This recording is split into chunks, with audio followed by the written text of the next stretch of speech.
Hello guys, so today is kulimlim and mahangin. Ito, wala na siya. So tatapusin ko na lang siya ngayon at lalagyan ko siya ng kulambo.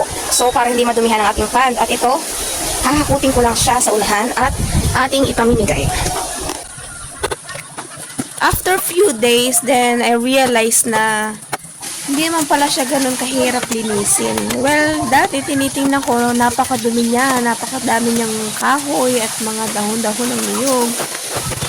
Parang feeling ko talaga napakahirap niyang linisin. Well, ang hirap pala ay nasa utak lang natin. Wala namang mahirap kung gusto mo yung ginagawa mo. Well, dahil sinipag nga tayo at eto, sinipag tayo maglinis, napakadali lang naman pala niya. So, just few hours in one day lang. So, 4 days, sometimes 1 to 2 hours lang.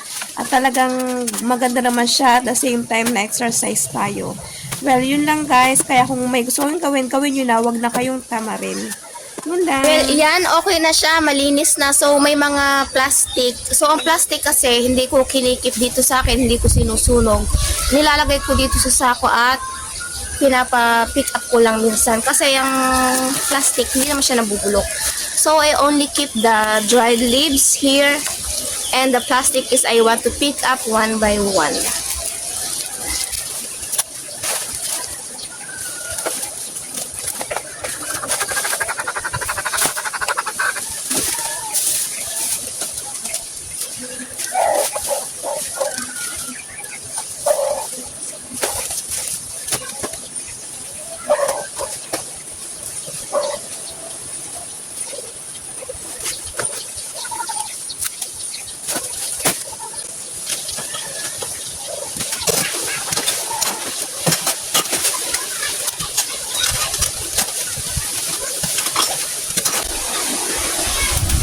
Ayan, clear na siya. Wala nang kahoy. Ito nga pala yung bowl dati. So, I keep this one.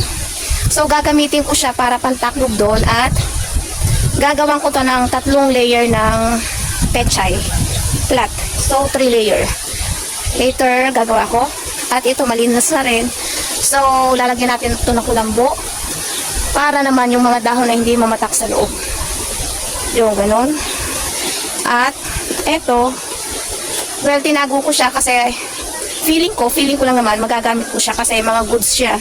Parang pwedeng pampaan ng mga gagawin ko doon. Magaganda siya. So, tinago ko siya.